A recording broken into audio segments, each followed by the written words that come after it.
We are live. Welcome. Woo. Yay! Yay, yay. Hi, everyone. What number are we up to, guys? 19. 19. Yep. Damn. The big What one. a year. I know. What a year. We can drink in 2 more times. Oh, We okay. can legally drink in the US. All Yeah. right. I'm Australian. Started one stream ago. Nice. Well, while everybody is kind of filtering in and joining us. I thought this was Unfiltered. Oh shit. Little dad joke there to kick us off. Sorry. Hey. He's here. He's arrived. Ladies and gentlemen, Marc Scheff. Yay. Marc Scheff. I'll show myself out. Oh my gosh. So while people are coming into the rooms, we're going to introduce Marc in a second. But yeah, people just want to say, where are you calling in from? That's like my favorite thing to ask every time. Where are you calling in from? Yeah. Yeah. Where are you guys in the world? We're all New York, right? Hey there, friends. G'day, Ryan. You're in Brooklyn today, Joanne? I am. You're in Brooklyn. Erica, Upper East. I am in my chateau, you guys. Oh, I'm sorry. South of France or? No, it's more like, I don't know, Denver or somewhere. Oh, Yeah. America. Yeah. Kind of Aspen or Vale. I'm kind of getting Exactly. those vibes. Yeah. Okay. What part of the city are you in, Marc? You're in Brooklyn? I'm in Brooklyn. I'm in Clinton Hill, Brooklyn. Beautiful. Okay. Yeah. I'm the only upstate one today, up by the river. Very nice. We got some from Chicago. Chicago. I love it. Yeah. I went there. I'm a fan of Chicago pizza, I will say. I like deep dish. I'll say it. Do you ever go to Emily Squared over here in New York? Yep, been to that one, and then a little bit of Aces too in Williamsburg. Okay, I haven't been to that which one. is Detroit style, which is kind of in between, I think. It's not as deep as maybe Chicago. I love it, Ryan. First time call, long time listener. Yes. That's a good reference. That goes with yours, where you calling in from, Joanne. Totally. I know. It's like late night, like radio talk show. Oh, you are live. I once got in real trouble with my parents because I went to sleep over at my grandmother's house, and I used to love listening to old time radio, which they used to have like in the 80s. They would play old time radio, which is from the 50s and 60s, and they would do the show, but then they would have people call in and ask questions. And I like was dying to get on the show. I don't know, I was like 8 or something. But I like called in, and I actually got on the show and asked a question. And my parents called my grandmother afterward. They were like, "Why is he still awake?" They heard me on the show. They were listening. Do you remember what your question was? That was I just didn't matter. I was like, I want to be on the radio. Sweet. Nice. And then you open up a coaching business, and you're basically on the radio and TV all the time. So there you go. Yeah. Full circle. Mom, Dad, if you're listening, it's 1 p.m. It's fine. So good. It's within the hours. I remember. Did you guys ever call in on the radio to request songs? I'm sure I tried. I don't know if I definitely did all the time. Yeah. Did they get on? Yeah. What is that song? What were The you disappointment in your voice. What song did you ask for? We asked that Blue Man Group, I think, song, like the Blue song. I don't know. I'm not Oh, Typo 95 or whatever it was. The Blue. Yes. Oh my God. I think that's like a French band from the 90s or something. Yes. They are probably living in their chateaus from that song, hopefully. What, Jared? They're probably living in their chateau from that song, hopefully. Yeah. That is actually true. Yes. Yeah. They should be. Everybody gives them like frog gifts for like Christmas and forever. birthdays and everything. Yeah, all the holidays. Good for them. Natalie, we got somebody from Beirut, Lebanon. Woo woo. Right on. International. Yeah. I love that. Amazing. Great. Well, should we kick things off since we're 5 minutes past the hour and we have so many awesome things to cover today. Yes. And we are so excited to have Marc Scheff as our esteemed guest. I know, Erica, you don't like the word esteemed, but I love esteemed guest. So I'm going to say Marc's official bio, and then I'm going to give some color. So Marc Scheff is an artist, former designer, and certified professional coach. His clients go beyond the layers of traditional success to find fulfillment in every day. With his creative tools and training, he co-creates with his clients, building bespoke dreams and pathways to get there. And I love that on marcscheffcoaching.com, your first page says, you are not a work-life balance, which I love. You are creating every aspect of your life. So that is Marc's official bio. I will say that I've known Marc for decades, like plural decades. So longtime friend and somebody that I respect and admire and look up to so much.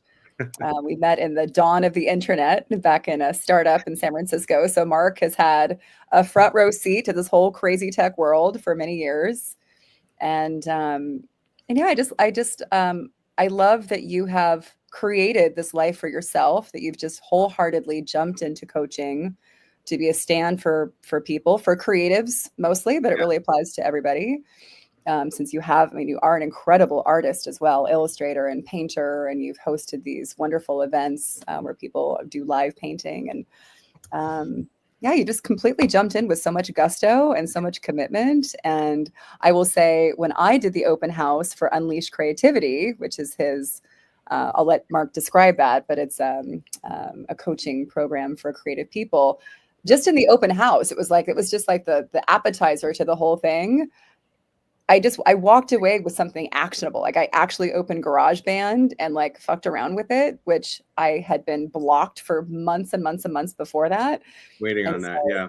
Yeah. So I want to thank you, Marc, for just unlocking that in me and just unlocking so many things for so many people. So it's such an honor and a pleasure to have you here. Hey. It's great to be here. You, Marc. Thank you. And yeah, back at you, Joanne. I mean, you're someone who I look to as a creative, a professional, someone who's really going after kind of every aspect of her life and has helped me in my life. We can tell that story. Thank you. Absolutely.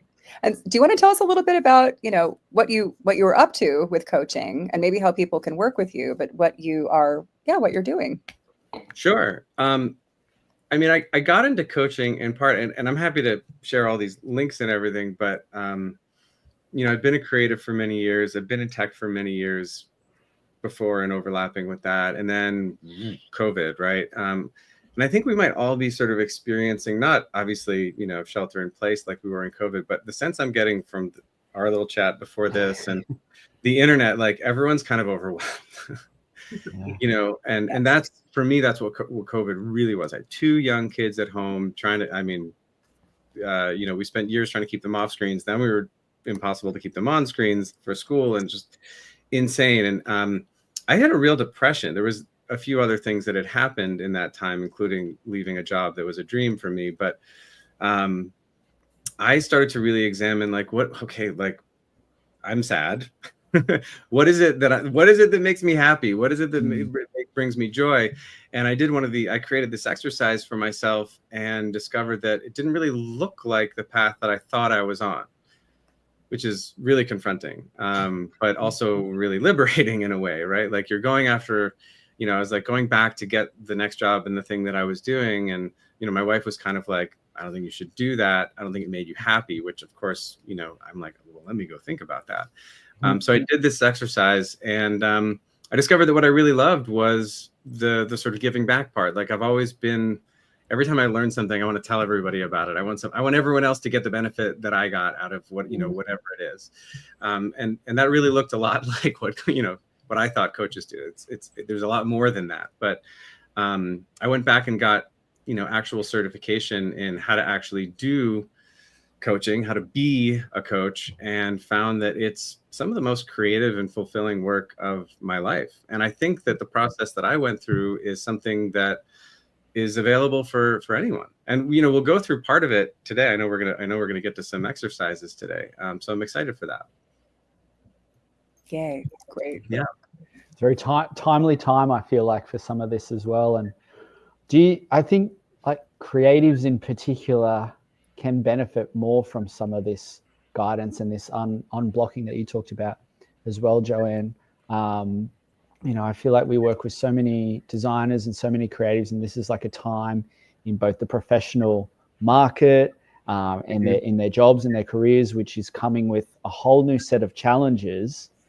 And that's one thing to navigate. And you got to do all of that, and you got to be creative, and you got to come up with these great ideas, or the work itself has to have this creative slant to it. It feels like a lot. And I think that, you know, if you're getting too overwhelmed by maybe the search or whatever, you lose sight of the creative joy maybe that got you into a lot of this in the first place. And I really understand, or think I understand, about how important this stuff really is for creatives in particular, and how it can just benefit them every day.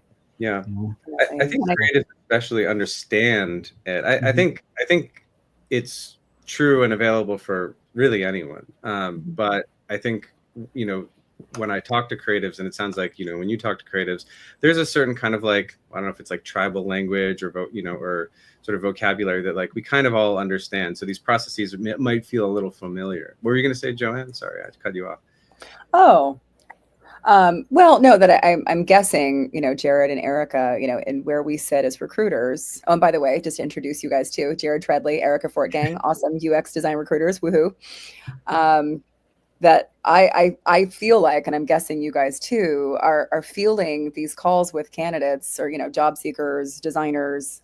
And I feel like a lot of, like, it's been so hard these last couple of years. Like, the market has been so depressed, and people that have never had to interview for jobs are now interviewing at multiple jobs and not getting the job at the end. Like, they're always like, you know, like one step away from what they think is going to bring them happiness. And I feel like I've been hearing from a lot of people that they're even doubting that what they're doing is what they want to do. Right? Like, should I leave the industry? Like, should I just do something completely different? Like, is this not, do I not fit in anymore? Is this not for me? Like, am I trying to like fit a square peg into a round hole? And so I think people are really having a crisis of conscience of like, am I even doing the right thing? And Mark, I loved what you had said in one of our earlier calls when the four of us were all talking together, where I think you said something, and, you know, I'll let you fill in the blanks here, but it was something about, you know, people think that like getting that job is going to make them happy, or like getting this accolade or this success is going to give them happiness. But it's really about like, what is happiness to you? And like, can you speak to that a little bit? Because I just looked at the camera and I realized I just want to let people know I do have a black eye. I train jujitsu every day. It was an accident. No one's mad. It's fine. You should see the other guy. I was just going to say that. The other guy's also fine. Very good competitor. But yeah, that so this idea that I will be happy when is just such a red herring. You know, it's this idea, and the framing that I have around it is about process. You know, like a process versus a goal, and goals are really good, right? Like, you got to get a job. We live in the world, so, you know, like, you have to pay your rent. These things are important. It's not like you shouldn't have goals and just like live free, because that's not realistic. And if you're only focused on that, it can generate obviously a lot of worry, a lot of anxiety when you're on that path. You know, whether you're creating a new job or a new piece of art or music or whatever it is, there has to be a way to engage with the process so that you're really in that process and really finding ways to find, you know, whatever kind of joy in that process, whether it's like gamifying your outreach or, you know, whatever you have to do.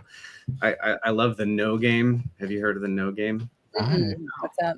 So this is why I work with a lot of creatives, and a lot of creatives are trying to find work, whether it's full-time or you know, contracts or commissions.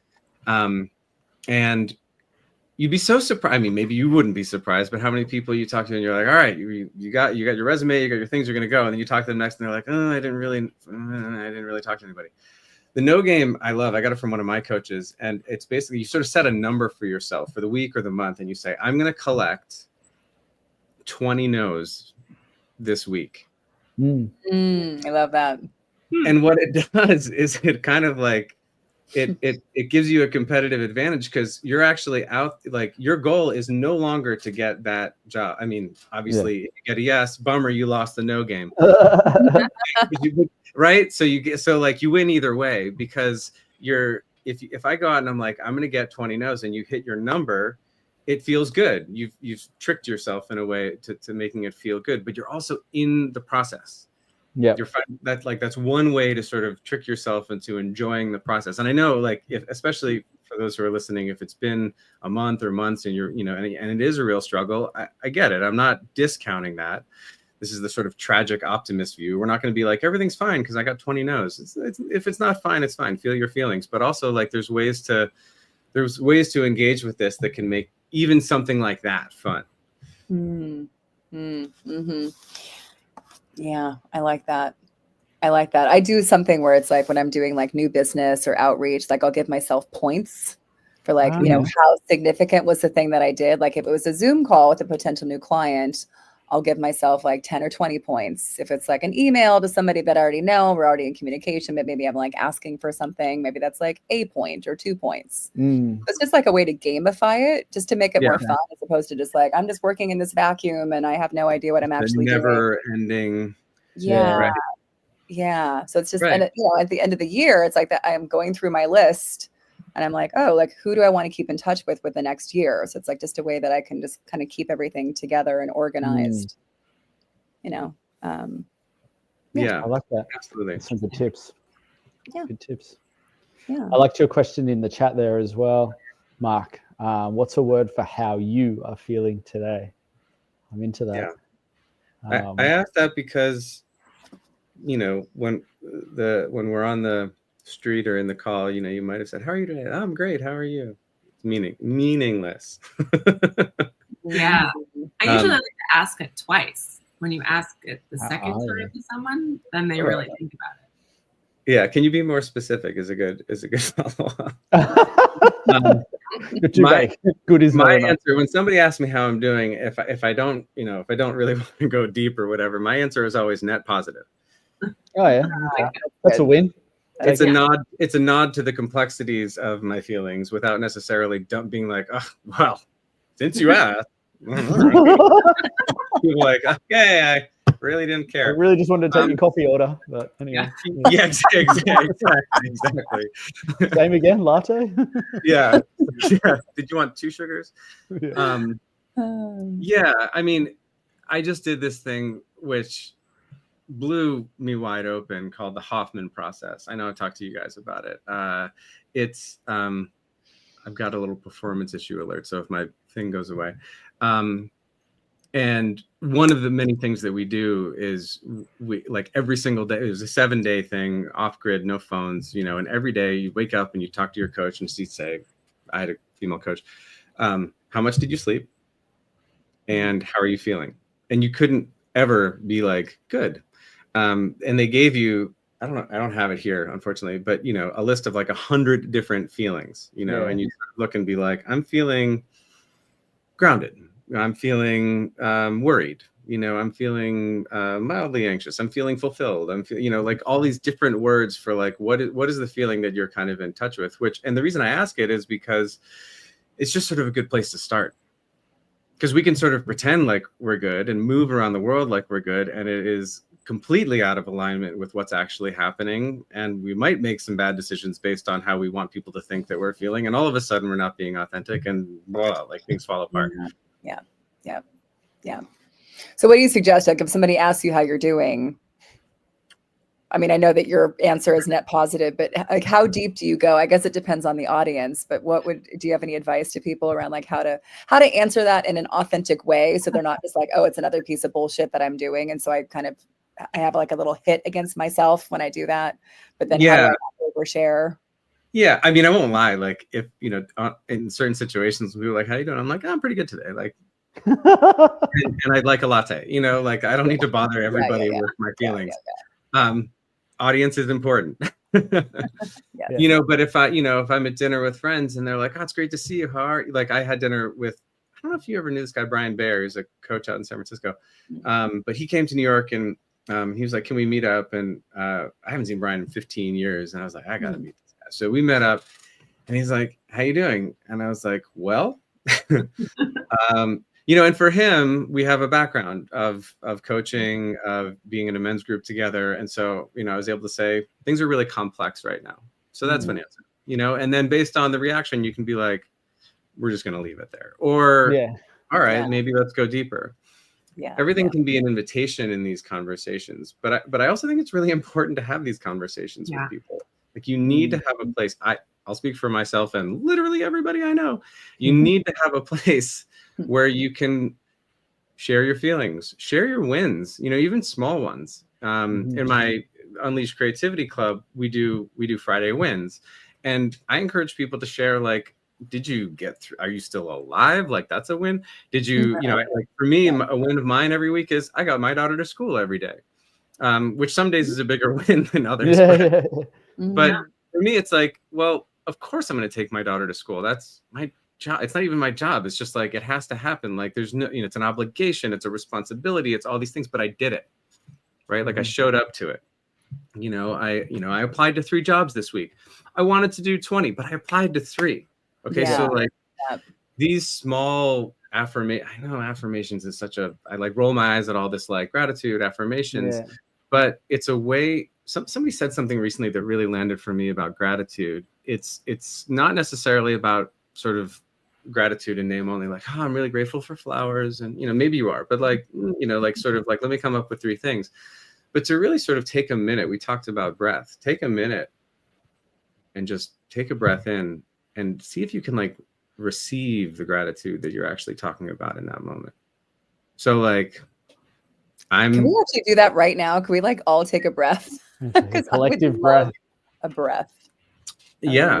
I know we talked about right, it says fundamentally well, which is a good answer. That's a good answer. It is good. It's like, okay, all right. Yeah. So if everyone who's listening wants to sort of sit and put their feet on the ground and close their eyes, we can take 3 breaths together. All right. Let's do it. And game. Thinking about gratitude and thinking about worry. I like to do this for myself. Sometimes I have to do it multiple times a day, is think about, we're about to be here for the next hour. Our notifications are off. There's nothing else that actually needs to be here. So when we breathe out, we're going to take all that worry, wherever you feel it, in your chest, your stomach, your shoulders, breathe in the gratitude that you can be here on this call or listening to this call on this rock in space. Breathe that in to that space where that worry is. And then take that worry and breathe it out. As much as you can let it go on that out breath. So take that gratitude in. You're warm in your house. You've got your favorite slippers on. Breathe it into that space in your body where you feel that anxiety, that worry. Take that worry and breathe it out. One more time. Think about what you're grateful for in this moment, in this room where you are. Breathe it in. Breathe it into that space where you feel anything that's eating at you that you have to do afterwards, that just came at you before the call. Take anything that's not here now. Breathe it out.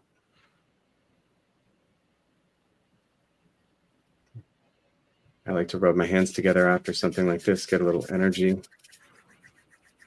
Sometimes I pat my shoulders with it. There we go. Thank you. Thank you for guiding us through that. I hope everyone else got to have a little go at that. That's watching. That was lovely. Yeah. I love that. Yeah, if you're in the chat and you got anything from that, maybe something you're grateful for or a slight shift in feeling, I'd love to see it in the chat. Yeah, I do appreciate hearing the little things that others are grateful for too, the sharing. I try to do more of that, like each day, like share some of that or remind people of that stuff too. Put it out there, receive it back. Your slippers, I appreciate that. They are awesome. Yeah. Thank you, Corey. I agree. All live streams need a breathwork moment. Good call, mate. I'm actually grateful to this stream. I'm typing it in because we all show up here every other week, and we all kind of do some behind the scenes work, and we all try to pitch in and contribute. And you guys are there just as much as I'm there, and that's really helpful. Sometimes in our jobs, it can feel like we do a lot more of the work sometimes. It can feel thankless. But in this situation, in this scenario, I feel we really all pitch in.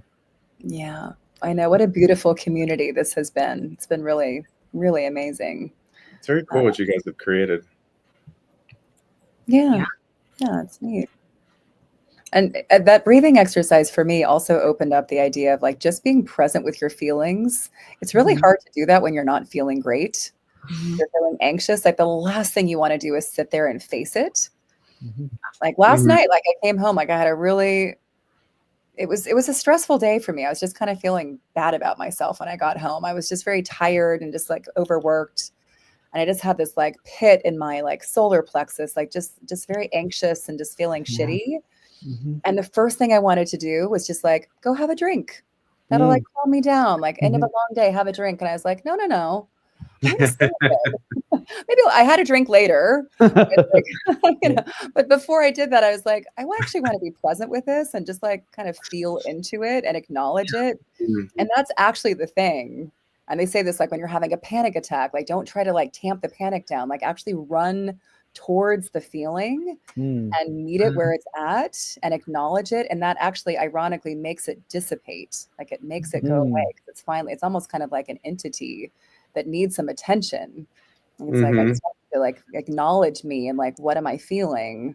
And as soon as you do that, it's kind of like, oh, okay, I'm being seen. Like I feel it was an instant, not total relaxation, but it helped a lot. And I got that from that breathing exercise right now too. So it was great. You said something like, it's almost like it's another entity. Yeah. Right. And I do this a lot in my work, or I see this a lot. And I think there's a lot of coaches who kind of do this kind of thing, but these voices of doubt, these voices of worry, you know, whether it's the very loud voice of an actual panic attack, and I have been there, you know, and obviously if you're in the middle of a panic attack, like there's other tools you can use to get yourself down, including, you know, what you said, Joanne, like sort of don't run away from, because that'll sort of freak you out even more. Right. Like you can almost imagine, I don't know why this, okay, I'm just going to say it. So does anybody have dogs? Any of you guys have dogs? Yes, I do. Okay. So, you know, like if a dog is running away from you, you don't, it's a little different. Like you don't run at it. You don't run at it and like try to control it. You play a game with it. You actually are supposed to sort of run away from it. I know it's the opposite of what I said, but the idea of engaging with it almost like on its own terms as a game, is very true. And so what I was saying before was one way of engaging with with worry, with anxiety, with whatever feelings you're having that are giving you a hard time, is to examine them almost like they're another aspect of yourself. And this is a lot of the visualization work that people do. This is stuff we did in Hoffman, it's stuff you do in coaching. But the idea of, we do this exercise in the group and in the course, Joanne, which is to say just take broad strokes, like your inner critic, right? The judge or the saboteur that's in all of our heads. That's like, oh, you've been looking for work for 2 weeks, you're useless. Whatever it is, I'm not unique enough. Get out a sheet and paper and, write from that voice, like give that voice the floor. And let it write all the stuff down. You're worthless. Why haven't you reached out to more people? Like, let it say everything it has to say. And for me and for a lot of people I know, even just that process of giving that voice the full floor and actually writing it down is cathartic, because you're sort of moving it through your body physically with your hand. There's a physical element to it, and I think that's very important. You can also do this verbally. I mean, there's lots of ways to do it. You can do mirror work. You can do it verbally. You can do it with a friend if you've got a friend who can like hang with that. There's lots of ways to do this. But to sort of, like you said, Joanne, to sort of go into it and not to sort of be like, no, not that. I'm great. How are you today? I'm great. Well, no, like let's be real with ourselves. Let's at least be real with ourselves when we're with ourselves. Yeah. It's very hard to do. I agree with you. Like there's something about getting it out of you, like writing it on paper, getting it outside of you, because you can think it all you want and I think sometimes if you see other people talking negatively about themselves, your first response is, oh no, like that's not true. But like you have to get it out of you. I think it's super cathartic. I try to do that, but it's really, as you're doing it, it makes you really emotional that you feel this way, right? To read on paper, oh, I feel worthless or I feel useless. Like that's really a sad thing, and obviously something to work on and to go through. So here's the, to come out of you. Yeah, and a really good point, because like, okay, so now I'm a terrible person. Now what? Right? Well, there's also other aspects of yourself. There's what I like to think about as like your aligned self, and we'll kind of, when we go into the exercise, we can kind of hit a little bit of that. But there's like your aligned self, and what Hoffman calls your intellect or your emotional self or your spiritual self, whatever works for you. But different aspects of yourselves that really believe in you, that believe a different story than what society's told you, what your parents told you, what you're telling yourself, that really like believes and trusts you. And you can also sit down and write from that place. And it feels weird, guys. It does. It's going to feel weird to be like, I'm awesome in all these ways. But LinkedIn user here on the chat just posted an article that talks about how important that is, and what, there are real benefits to taking a minute, to take a breath, to do some of this work where you're writing from your aligned self, or, there's another question I have that I want to ask, we'll figure out where that comes about, really like what are you grateful for about yourself as well? Yes, all the other things are true. You're a terrible person for all these reasons. Like, yes, it's all true. And also, I did get my kid to school, and, we do have these really great moments. And I had this really beautiful moment with we have all these fights, but like we had this great moment and this great moment. Like, yes, all those things are true. And it's easy for the negative stuff to kind of get louder. So I think, and again, I'll speak for myself and everybody I've ever worked with, it's work to give those other voices the floor. And you can do it in all, almost, you can use the same methods to do that. Yeah. I've heard the metaphor of, your higher self, like your true self, the one that is your lion, or your like your best self, like who you are at your core, your spirit, your soul, whatever you want to call it. That's like the bright sunny day. It's up in the sky, you're above the clouds. That's just, it's perfect all the time. It's just unconditional love and acceptance and just love. But then all the clouds and the hail and the sleet and all the kind of bullshit that's underneath it, that's what we on Earth, and like our bodies, that's what we're experiencing. Like, oh, it's stormy. Like my brain is stormy. My thoughts are negative. I feel worthless. I'm unloved. I'm unlovable. But it's like, okay, all that stuff is raining down on you, but that's not the actual truth. The truth is that you are above the clouds, where it's perfect and sunny all the time. So it's just trying to remember that I am not my thoughts. Like, these are not real. I'm a human having a human experience. I'm experiencing these negative emotions. But really, that's just such a small part of the reality of like who I really am. And can I look at what's happening from that perspective of like, oh, I'm having a gloomy moment. Doesn't mean that I'm a terrible person. I'm having a rough moment. I'm a human having, on Earth, and it can be a rough place. Right. Yeah. I'm trying to post a link here in the chat. There's no, it's not. I don't know why it's not going through. Are you in the comments or the private chat? I'm in the comments, and it says it's failed to post. It says it's posting to someone else. Anyway, I'll just say it out loud, and you can Google it. Elizabeth Gilbert, brilliant author, speaker, has a Substack that she's been leading about letters from love. And she gives people a very similar to what I talked about, but it's from the voice of love, of self-love. And she gives examples on her site, tells you how to do it. I think it's a pretty great practice to have. You don't have to do it every day, once a week or even once a month, but I see a lot of comments about how important this is for your physical health, your emotional health. And, when we're out here, in the UX world looking for work, like these are some of the things that tend to fall off. First, right? Like we take care of ourselves last sometimes when we're trying to take care of ourselves with finding a job. But that's where I say we are not a work-life balance, because if you're ignoring all those other things, then you're really focused on the goal, not the process. And yeah, I mean, there's a time and a place to really go for those things. And, you know, I've certainly had days where I'm like, okay, I just got to focus on this. But if I find myself doing that for weeks and months, I have to take another look. You're in the wrong spot. Real quick, I just have a super quick question. In your experience with some of your coaching work as well, we're talking a little bit about maybe being on the job search in particular, and having some of these feelings, and that is like a mountain to climb. But I imagine in your work too, you're working with people that's not their challenge. They could be in a job, they could be in a position and maybe wanting to achieve a higher level within that role. Maybe they're in an agency and work on competitive pitching or you know, against other agencies. But these challenges can kind of come even when you are in a job, but there's always this kind of mountain to climb.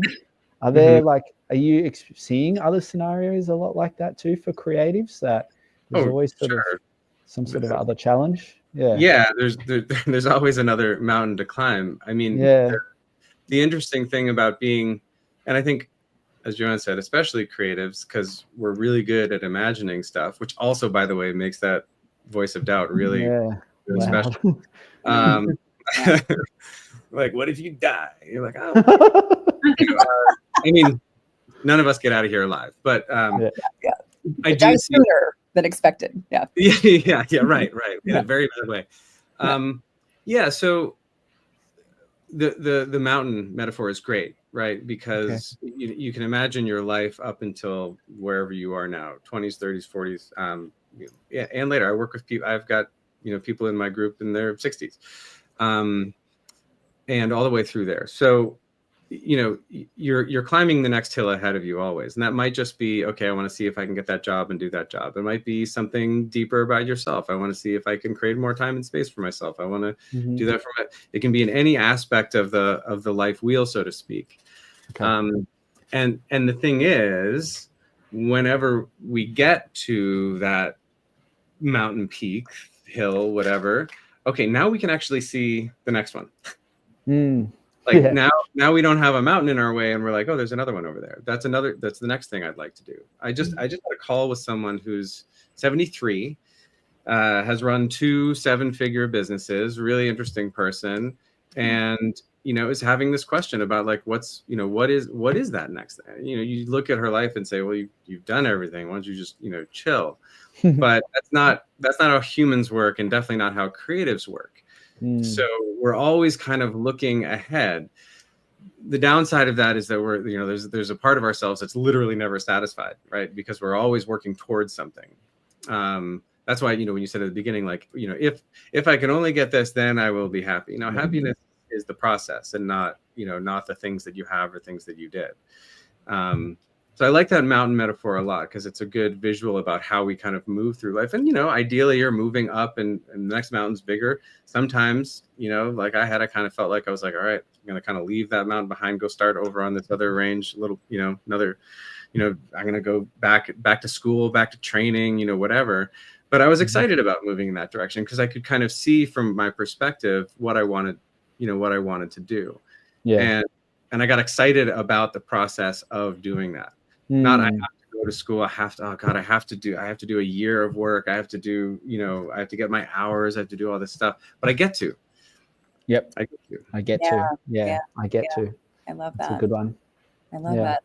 I think it'd be great to move into that life wheel exercise, Mark. But before we do that, I wanted to open it up to our listeners and our viewers and all of our community that are here.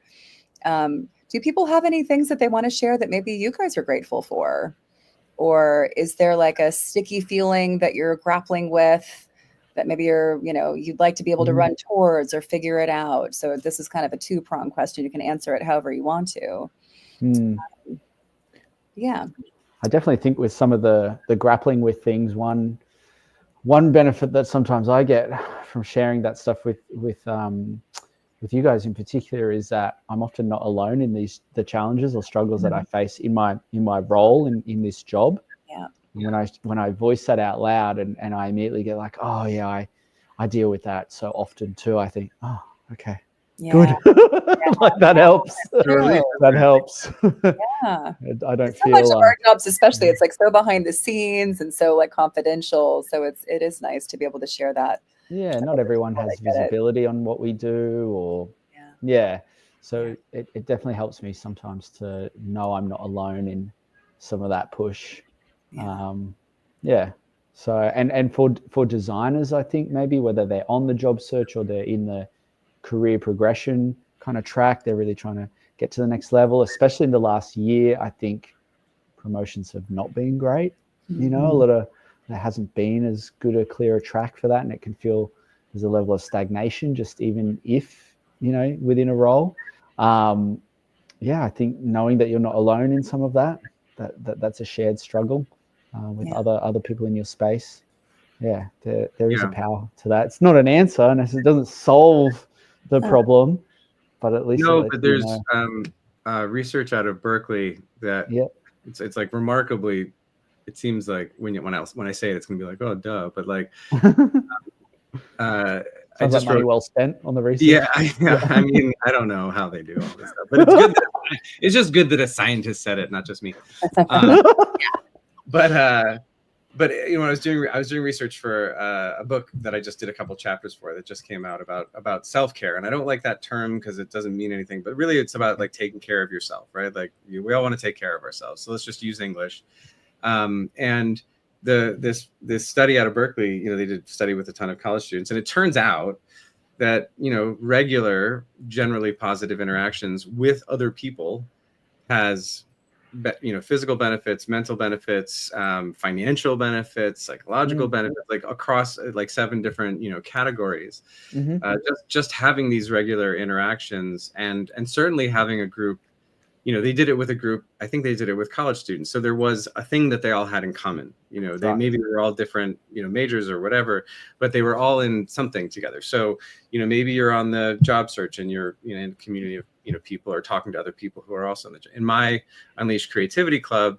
You know, we're all in one way or another creative. There's people who are doing it as their work. There's people who are, you know, sort of retired and they're looking to, you know, actually like do more creative things.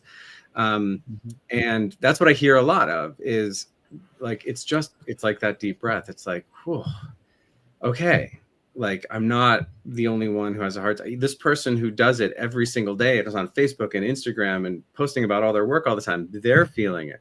Okay. So I'm not such a failure because I feel it. I'm not doing, you know, as well. I think that's such a tough part of our society now, is that everybody looks so great online. You know, there's a recruiter I was talking to where I'm just like, oh my God, I'm like, how are you so busy these last couple of years? And she's just kind of like, well, I haven't really been. I'm just posting a lot of stuff. Not lies, but it's like, oh, like we're doing this. And it's like, you know, she's just making the most of what she has. But here I am walking away. And, you know, it worked on me. The marketing worked on me. Like, oh, like you're killing it. Smoke and mirrors. We're all just making it up. I know, life. Literally muddling through. Ryan, I like what you said. Empathy is so misunderstood and underappreciated. Absolutely. Yes. I love that. Ren says, conscience, true self versus the crazy inner roommate who never shuts up. Totally. I might steal that, Ren. That's a really good one. That's nice. That's great. I love that. I actually heard an interesting thing that makes total sense to me about introverts, because I do consider myself probably more of an introvert, and the myth is that introverts can't do this. They can't be on a call. They can't socialize. Like that's shyness. It's different. Introvert versus extrovert is about where you get your energy. It's about you know, it's like, for me, it's about like I need space to myself. I need time to myself, and I need to actually do things that I enjoy in that time, not just scroll on social media. Like I need to read books. I need to use my hands. Like, you know, I love chopping wood. That's like some of my favorite stuff to do upstate. And where was I going with introverts? The thing about introverts that's really tough is that introverts tend to, there's science, like tend to sort of have more of like call it empathy, or just like they read people, like, you know, because they're like sort of protective of their energy. And so when two introverts get together, like what can often happen is they're so respectful of the other person's energy. They're like, oh, I get you want to be left alone. So what happens is if you're an introvert at a party, all you get is surrounded by all these extroverts who like don't read your energy. And you're like, wait, this is the worst.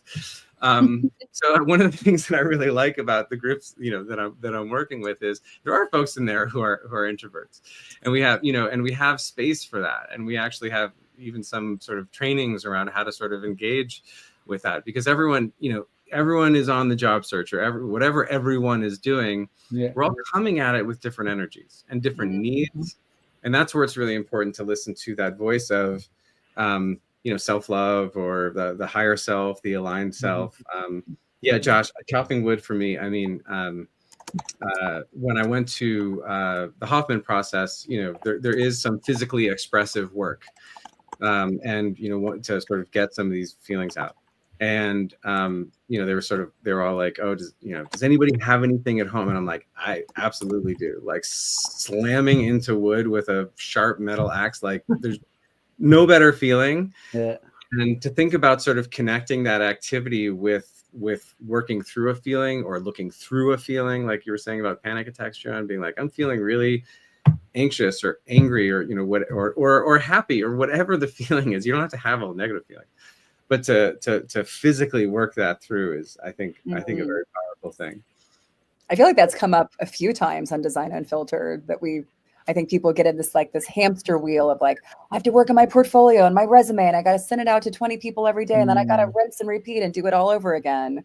And so many times either we have, or our guests have said, it's really about getting in your body and getting present, like just to get out of that mental hamster wheel. And that's when actually like new ideas can come to you. Yeah. Like you're breaking the system and letting things just come up. Like I made a couple albums with this producer in New York, and his process that he would bake in was that we'd work all day in the studio, and he, like, for him, watching the news was relaxing. Crazy guy, but that was his thing. He'd watch the news for like 2 hours, and that's when he would come up with ideas. Like that's when things would just pop up. It's like, oh, like we should put like a horn section on this section, or like, oh, let's do some like harmonies here. Yeah, there's plenty of science about why that works. Our right brain, the creative side of our brain, what it is, there's a name for it. I think it's called the default network, or default mode thinking. And you can't get into that by focusing on a problem. You know, when we're focused on a problem, we're using the math brain. We're solving stuff. We're trying to figure out solutions. And you know, if you're creative, like, you can probably get a lot done with that. It's not to say like don't use your left brain, but when and I think, I mean, in my world, this is very common, right? But like, you're taking a shower, you're walking your dogs and not looking at your phone. You're staring at this. Driving the car. Yeah, driving a car and just letting your mind wander. That's when the default network hits. And what happens, the reason the right brain thinking is one of the reasons that it's so creative, is that what it does is it starts to, like, these ideas that you've been solving this and solving this and solving this, they start to kind of like spread out a little bit. And you start to form what I like to think of as kind of like unlikely connections. You ever had that happen where you're like, oh, wait a minute, I didn't even realize I had this problem, but I was doing this other thing, and I could just actually kind of, you know, connect those ideas, or I actually have this skill. I could actually do that thing instead of, you know, whatever. Or I know somebody who said they wanted to do it for me. I mean, this happened to me with the group. I mean, it's sort of dumb of me, but I'll say it anyway. I had someone in the group who was a marketing expert. We have a couple people actually, but one of them has been messaging me for probably a couple of months at that point, you know, saying like, hey, love to help out, love to help out, love to help out. Meanwhile, and I'm like, you know, I'm like solving the group, and I'm like, no, I don't, I'm good. And then, you know, meanwhile, I'm talking to my coach about, I need marketing help. It's like never connected for me, right? You know, and I remember, I think it was around the time that I did Hoffman, where I had plenty of default time because I didn't have my phone. That I was like, wait a minute, what if I just asked her what she meant? Like, what do you think that would look like? Because in my head, I'm like, I can't afford, you know, someone full time, and I want to wait till I have that goal. I want to wait till I have enough money. I want to wait till I have. I'm like, what if I just told her what I've got and asked her, what do you think what do you think you could do within this? And now we're working together. Yay! I love that. Great. Yeah, she's doing incredible work. So if you're listening, you know who you are. I love that. I love that. Well, we have 10 minutes left. Okay. Why don't we do the exercise, Mark? If you want to lead that. Yeah, well, we'll do the speed round, and then I've actually got a question at the end. I don't know if we can go over even at all, but let's pull up the wheel. Okay, so we've talked a lot about this stuff, and again, I'm going to sort of speed through, and I'm going to use you guys as as examples. If everyone, let's see, I'm going to post a link. You can actually, or maybe if I can't post it, it's in our private chat. Let's see. Nope. Maybe one of you can post that. Yeah, I can take that it from second link in our private chat. You can download this worksheet. It's a whole worksheet that outlines how it works. But we're just going to kind of do the first part today. So when I work with people, a lot of times they come and they have a problem to solve. I want to, I want to make more money. I want my career to be going a better way. That's a very, very common one where people come because they're willing to invest in something that has a financial benefit, right? So that's, but one of the first things that we do is we look at this wheel, and this wheel is like 8, let's call it standard areas of your life. Now you can look at it and you can create your own wheel if you want. There's no hard and fast rules. Like a lot of times people split the health slice of the pie into mental health and physical health. And you'll see why they do that in a second. But for now, just take these, as they are. We'll just use it as an example. And one thing, what we're going to do is we're going to go through each of these areas, and the breath work is important here, because you can kind of, when I ask you the question, you're going to kind of like take a breath and just sort of feel the feeling and give yourself a number from 1 to 10. And the question, same question for all of them, is where is your level of satisfaction in that area of your life right now? And I want to be clear, satisfaction is quality, not quantity. So example, I asked somebody about money and they said, I'm a 2. And I said, oh, okay. They said, yeah, I don't have a lot of money. I said, right. But how satisfied are you? They're like, well, I have enough money. I don't want to make more money. I'm good with money. And I'm like, oh, so it sounds like you're actually pretty satisfied. They're like, oh yeah, I'm more like a 7 or an 8. So that's the distinction that I like to give people, because it's not about like, I don't have it, because then you can get into comparison stuff, right? I'm not as healthy as them. I'm not as young as them. I don't do enough fun stuff. I see all my friends doing fun. It's just about you. Like, are you good with these areas of your life? So I will rapid fire ask these questions. Does any one of you want to live give your answers? I don't put you on the spot. And also, as a caveat, I'll give my answers if you want. As a caveat, so I'll start with. You want me to do myself? I can like do my own answer. We can all do them together. You want to do it? We'll fire them out. Why don't you do it? Erica, you're gonna play with me. Okay. Okay. Go. So let's start with an easy one, or an easy one at least to sort of get your head around, which is friends and family. If you were to take a breath and to think about the friends and family you have in your life, scale of 1 to 10, where do you think your level of satisfaction is? I feel very satisfied. So I would probably say a 10, honestly. Okay, great. That's awesome. Yeah, and there's no judgment here for wherever you are. If you feel like I feel like I'm at an absolute 10, awesome. And normally when I'm doing this, I'm drawing on the screen and I'm marking people so you can kind of see. We can't do that now. So if you have your own sheet, you can mark on your sheet. You can draw this on a piece of paper right now if you don't want to download the thing. Just get it down. Yeah. So this is the one that is also hard, like significant other. I'll just tell you, like, my level of satisfaction is often I'm often like 6.5, 7. People are like, ooh, and I'm like, no, it's just because I'm aware of that mountain. Like we're net positive, and I know that there's areas that I'm looking forward to growing there. So it's about like also like I think there's room for me to grow. Like I could be more satisfied. So. And also, significant other doesn't have to be a partner, or maybe you don't have some, in your life, and you're like good with that. So where would your level of satisfaction, that feeling, be?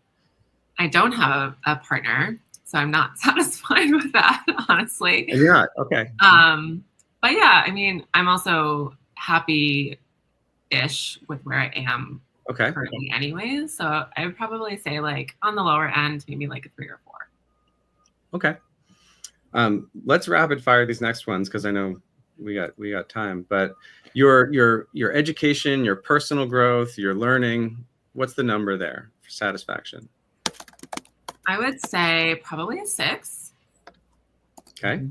So we got 10, we got 3, 4, we got 6. How about the fun and leisure, entertainment, that kind of stuff in your life? Probably a 7. Mm-hmm. What about your home environment? Ooh, an 8. But it's not this chateau behind me. I was going to say that chateau is a 10, baby. I'm like, that's a 12. This is a 10. I'm 11. Career. All right, I'm gonna be honest here. Probably a 3. Okay. Which is really hard for me to say, and that's for a variety of reasons. But I want to acknowledge you for saying that here. Yeah. Mm-hmm. Really. Yeah. Yeah. You can have a lot of success and have that feeling of dissatisfaction. Like I look at you online and I'm like, geez, killing it, right? But you can still have that feeling. Mm-hmm. Okay. That's definitely awesome. That's why I was so excited to talk to you. okay. We can talk more, but let's just do the last couple. But money in your life, like, what's your feeling of satisfaction around money in your life? Probably also a 3. Yeah. And mental, physical health. So I feel like I've spent a lot of time on my health. So I do feel pretty good. I would probably say a 7 in terms of also like mental health and growth and self-awareness. So I'd definitely say 7. Okay. So just to review, we've got so like friends and families at a 10, significant other is a little lower, 3, 4, personal growth. The other ones are kind of all, the next 3 are hovering around 7, 8, and then we've got career and money, which are lower, and and health, which is also kind of like net positive. Yeah. So if we had more time, I'd sort of examine like, okay, like when you look at this, what is the feeling you have? We can look at that. But one thing that I find especially valuable about this exercise is to bring some focus into one area. And sometimes it's the area that you knew, and sometimes it's not. Like, you had it could, I'll ask the question and you'll see, but like it doesn't necessarily have to be your lowest score. Mm-hmm. And the question that I ask that's in the worksheet that you can download is, if you could take any one of these areas, Erica, any one of them, and however you can move that level of satisfaction up 1 point, 2 points, which one area would naturally elevate the other ones? I think health. Interesting. And just for people watching, like, there were lower numbers than health. And it's easy to go, oh, I got to go work on that. But to think about it, like, well, which one would naturally bring up, which one would naturally bring up these other areas sometimes is something else. And that's why we're talking about it's not a work-life balance, right? Work is one of the slices of the wheel of your life. Yes. When I think about balance, this is what I think about. How you just gave us a lot, Erica. How are you feeling? I'm feeling good. Listen, I had another conversation with my health coach earlier this morning for fitness and nutrition. Mm-hmm. And I'm kind of resetting myself with that as well. I've been doing it for a while.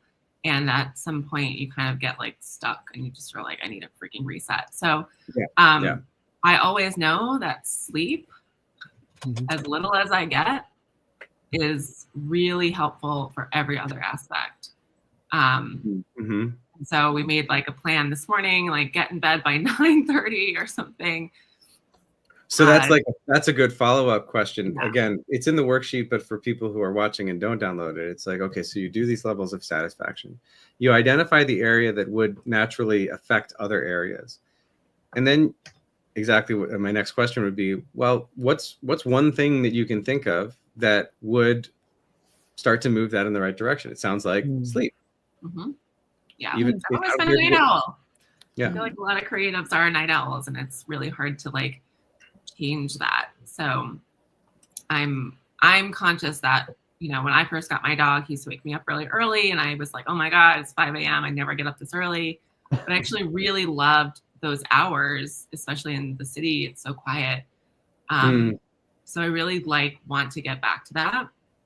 So I have to, you know, work backwards. Like, okay, if I get 7 hours of sleep, which is my magic number, I think any more than that, it doesn't matter. It's too much. If I can get 7 hours of sleep, that means I have to go to bed at this time, which means I need to come up with a better evening routine. I'm not great at routines. I'm not great at sticking to something. Well, and I mean, that's a story that you have. Well, yeah. Yeah. There you go. Well, my coach said, she said that it's because I don't have a routine that excites me. Okay. So that's it. You don't have a routine that excites you. It's not that you're bad at routines necessarily. Right. Right. We're all bad at stuff that we haven't figured out how to do. Like when I walked into jujitsu the first day, like I was not good at it. That's insane to think that would be true.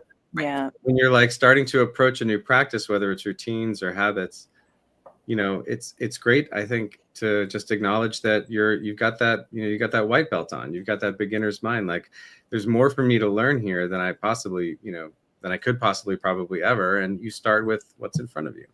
I like what James Clear says about this, about sort of casting. He talks about like casting votes. Like every micro decision we make is like a vote that we cast for the person that we want to be. I want to be someone who's getting up in the morning, who's rested. I want to be someone who other people look to whatever way.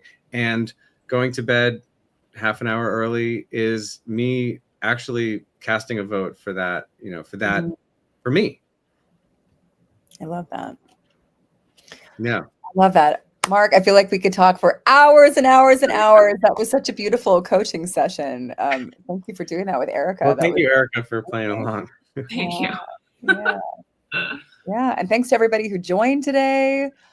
Design Unfiltered, number 19. What a great session. Really, thank you so much, Marc, for being here. Oh my God, it was my pleasure. Knowledge and guidance and exercise and just it's just really lovely to have you. And since we are at the end of the hour, how do people work with you? Let me actually put this the sign up for the Unleash Creativity Club open house. Do you want to talk a little bit about that or how people can work with you? Yeah. So, well, there's two ways to work with me, and it's all on my website. But you know, you can book a session with me to explore private coaching, which I do with people. This is you got a little taste today of my vibe. But the Unleash Creativity Club, so it's a course and a community for creatives, and we have creatives of lots of different kinds. There's a lot of visual artists in there. That's my background, so it's just like more people know me there. But the work that we do is deep inner work, kind of like the stuff that we were doing today and the stuff that we've talked about today. And it happens to be a community like we were talking about before, like who all have this common interest of being creative. So we're all coming at it from different angles, different places in our career, different ages, but we all have this interest in really, being in touch and expressing and letting that creativity through. So the work that I do in the group as the coach is the initial course is I'm going to go over all this in the open house. I'll just say that there's an open house on Tuesday. We're going to do a whole session. So we just did 10 minutes today. We're going to do a 90-minute session on Tuesday where you're going to get to meet some folks in the community. We're going to go through an exercise. We're going to have some discussion, some Q&A. And if people are curious about what it is, and I'll say up front, the open house is free, and I'm not going to harass you after that. I'm going to tell you, yes, you can sign up for the course and here's how much it is and all that other stuff. Yeah. But I'm not going to harass you. I'm not going to put you on my mailing list. You can show up and you can disappear. I hope you don't. But, I'll probably email you after for like a feedback or like, what'd you think? Or, do you want to talk? But yeah, I'm not going to come at you forever. And so the goal of the open house is for you to get real value out of it. Like, I want to go through this exercise, and the exercise, this open house, is a lot about like what we've talked about. Like, people are feeling overwhelmed. We only have half a month, 3/4 of a month. There's not enough time. And, you know, how are we going to actually create from that space the life that we want, even in the next 3 weeks? So I'm looking forward to that. And I hope people can come. Yeah, great. That's going to be Tuesday at what time? 1:00 p.m. 1 Yeah. o'clock Yeah. Jared posted the link, I think, in the chat, but if you, yeah, and I have to update the website, but if you go to unleashcreativity.club, we are sending a newsletter about it, so you can get on the mailing list. Oh, great. Awesome. We have lots of your links here. We'll also post the links when we do the replay and post the replay on LinkedIn. So we'll get all the links for everyone. So you can work with Marc. He's incredible. I highly recommend him. You got to see his magic here today. So awesome. Yay. Thanks, everyone. Yeah. Thanks, everybody. Bye. Thanks so much. Bye. Ciao. Yeah.